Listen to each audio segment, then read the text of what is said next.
किया गया होगा। ये राइस की बुक में से चैप्टर कॉपी करवाया गया है, क्योंकि आपको शायद मैंने कल शेयर किया था कि जब आई कैप की बुक पब्लिश हो जाएगी उसके बाद 10-12 दिन के बाद राइस की बुक जो है पब्लिश होगी। मीनवाइल चूँकि हम अपनी स्टडीज़ को कंटिन्यू रखना चाहते हैं तो उसके लिए जो भी स्टडी मटेरियल ज़रूरी होगा वो मैं आपके साथ शेयर करता रहूँगा। तो ये चैप्टर 2 मैं आपके साथ शेयर किया है।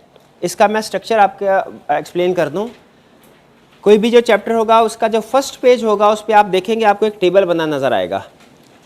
इस टेबल के ऊपर पहले सफ़े के ऊपर वो सारे कंसेप्ट्स हैं जो कि इस चैप्टर में डिस्कस हुए हैं।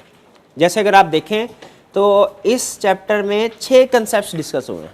उससे लर्निंग ऑब्जेक्टिव 1, 2, 3, 4, 5, 6 करके नंबरिंग करके आगे कंसेप्ट बताए हुए हैं। और फिर आई कैप की बुक का सेक्शन रेफरेंस भी दे दिया आगे, ताकि जो स्टूडेंट आई कैप की बुक से पढ़ना चाहे वो वहाँ से भी जाके पढ़ सकते हैं। अगर आप आगे चलेंगे तो आपको पता चलेगा कि जिस तरतीब से ये कंसेप्ट है उसी तरतीब से आगे चैप्टर्स में हेडिंग्स दे के लर्निंग ऑब्जेक्टिव 1, 2, 3, 4, 5, 6 उसको प्रेजेंट किया गया। ठीक है, फिर हर लर्निंग ऑब्जेक्टिव के अंदर कंसेप्ट डिस्कस किया गया। अच्छा, ये कंसेप्ट डिस्कस करते हुए जो एक्सप्लेनेटरी मटेरियल आई कैप की बुक में अगर कोई है तो उसको अलहदा कर दिया गया है, ताकि आपको ये कन्फ्यूजन ना हो एंड पे कि कौन सा वाला पैराग्राफ याद करना है और कौन सा सिर्फ समझने के लिए। आई कैप की जो बुक है उसमें याद रखें ऐसे कंसेप्ट भी हैं जो कि एग्जाम में टेस्ट होते हैं और अदर एक्सप्लेनेशन, एडिशनल एक्सप्लेनेशन भी है। एडिशनल एक्सप्लेनेशन शुरू में बड़ी अच्छी लगती है कि कंसेप्ट बताया साथ ही उसको समझा भी दिया, लेकिन आखिरी दिनों में जाके खास तौर पे आखिरी महीने में जब आप रिवीजन वगैरह कर रहे होते हैं तब यही एडिशनल एक्सप्लेनेशन बुरा लगना शुरू हो जाती है, क्योंकि स्टूडेंट कंफ्यूज हो जाता है। सर बता दीजिए, निशान लगवा दीजिए कौन कौन सा पैराग्राफ याद करना है और कौन सा छोड़ना है, सिर्फ रीडिंग के लिए था। तो हमने क्या किया, जो आई कैप की बुक में पैराग्राफ सिर्फ रीडिंग के लिए हैं, यानी जो सिर्फ एडिशनल एक्सप्लेनेशन है जो एग्जाम में टेस्ट नहीं होता, उसको हमने साइड पे कर दिया और बाकी जितना भी एग्जामिनेबल मटेरियल है वो सारा इंक्लूड कर दिया।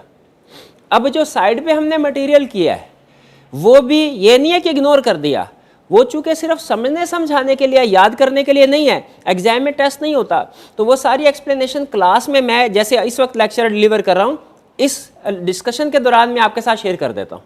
उनमें से अगर आपको कोई बात अच्छी लगे, आप उसको एडिशनली नोट करना चाहें तो कर सकते हैं, वरना जो मटेरियल आपको प्रोवाइड किया जाता है आपने ये याद करना है और ये मोर देन इनफ है। ठीक है, याद करने के लिए इससे ज़्यादा किसी चीज़ की ज़रूरत नहीं है। एडिशनल रीडिंग करना चाहें आपकी अपनी मर्ज़ी है, ज़रूर कीजिए। रेफरेंस आपको आगे बता दिया गया हर कंसेप्ट के आगे, आप उसकी डिटेल डिस्कशन पढ़ना चाहें पढ़ सकते हैं, लेकिन ज़रूरत नहीं है। ठीक है, तो एक चीज़ ज़हन में रखिएगा, आई कैप की बुक यूज़ करेंगे तो आपने इस चीज़ का ध्यान रखना है कि कौन सा कंसेप्ट पैराग्राफ अहम है, याद करना है, समझना है, और कौन सा सिर्फ एक्सप्लेनेशन है, एडिशनल इंफॉर्मेशन है, उसको याद नहीं करना। ठीक है, जबकि अगर बुक याद करेंगे तो फिर ये राइस की बुक यूज़ करेंगे तो इसमें फिर आपने ये चीज़ ज़हन में रखनी है कि इसमें चूँकि ऑलरेडी सिर्फ वही चीज़ें इंक्लूड की गई है जो रेलिवेंट है, तो इसमें फिर आपने कोई चीज़ छोड़नी नहीं है, सिलेक्टिव स्टडीज़ नहीं करनी। ठीक है, ये चीज़ ध्यान में रखिएगा।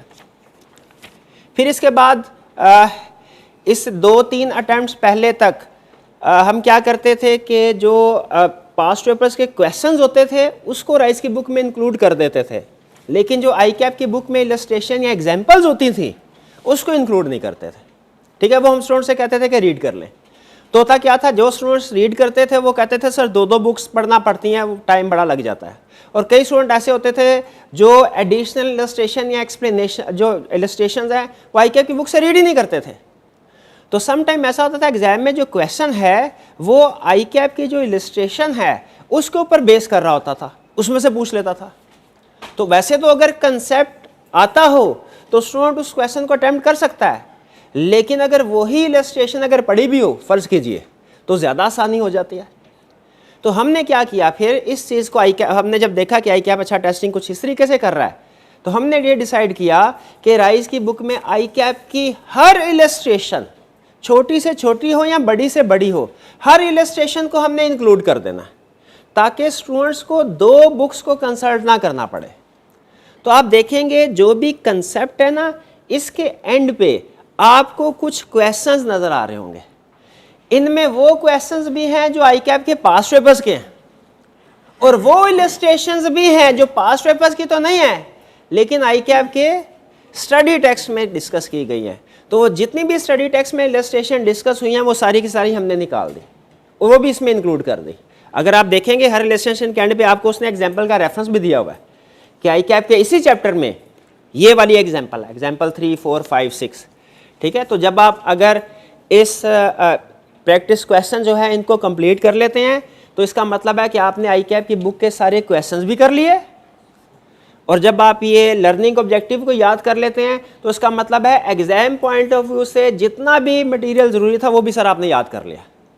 अब आपको मजीद आई कैप की बुक को रेफ़र करने की ज़रूरत नहीं है, लेकिन अगर करना चाहें, मैं रोक भी नहीं रहा, टाइम हो करना चाहें ज़रूर करें, कोई मसला नहीं। ज़्यादा से ज़्यादा क्या होगा, नई चीज़ कोई ना भी मिली कम से कम रिवीजन तो हो ही जाएगी।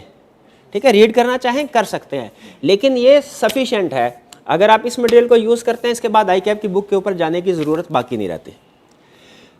फिर इसके बाद इसी तरह कंसेप्ट आगे चलते जाएंगे, क्वेश्चंस आएंगे, वो चलते जाएंगे। एंड पे अगर आप देखेंगे तो आपको पेंडेक्स नज़र आएंगे। एक तो पेंडेक्स है एमसीक्यूज एंड आंसर का। अच्छा, अब ये एमसीक्यूज जो हैं ये भी आई कैप की बुक वाले हैं, मतलब जो जो आई कैप ने अपनी बुक में इंक्लूड किए हैं वो सारे के सारे एमसीक्यूज हमने यहाँ पे इंक्लूड कर दिए और इसका सोल्यूशन भी है। और फिर जो चैप्टर के दौरान में क्वेश्चंस हैं इनका सोल्यूशन भी आपको एंड में नज़र आएगा।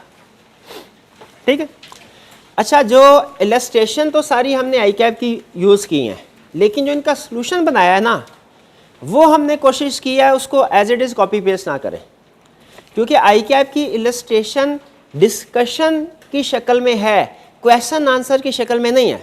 अगर आप किसी भी एक चैप्टर की सैम्पल बेस पे आई कैप की इलस्ट्रेशन पढ़ेंगे ना तो आपको पता चलेगा वो फैक्ट्स को डिस्कस करते करते क्वेश्चन को, वो एग्जाम्पल को क्लोज कर देता है। क्वेश्चन आंसर फॉर्म में नहीं है आई कैप की इलस्ट्रेशंस। ठीक है, तो हमने क्या किया, उन इलस्ट्रेशन को क्वेश्चन आंसर फॉर्म में कन्वर्ट करके आपके सामने रखा ताकि आप थोड़ा सोचने पे मजबूर हों। ये ना हो कि सिर्फ एक छोटी सी स्टोरी आपने शुरू से लेके एंड तक पढ़ ली, उसमें सिर्फ रीडिंग होती है फिर, और आप अपने माइंड को अप्लाई, जो कंसेप्ट है उसको अप्लाई नहीं कर पाते। तो इलस्ट्रेशन वही है, लेकिन क्या किया हमने उसको क्वेश्चन आंसर की शक्ल दे दी ताकि आप थोड़ा सा सोचने में मजबूर हो कि इसका सोल्यूशन क्या होगा। आई कैप की बुक में साथ ही चलते चलते वो उसी के अंदर स्टेटमेंट होती है और उसी के अंदर उसका डिसीजन भी डिस्कस कर देता है। तो ये थोड़ा सा फ़र्क होगा, और क्वेश्चन के आंसर भी साथ ही साथ इंक्लूड कर दिए गए हैं। ठीक, अच्छा, अब जो पहले पेज पे आई कैप लास्ट कॉलम है ना, ये लास्ट कॉलम क्या चीज़ शो कर रहा है भला, आई कैप की बुक का रेफरेंस।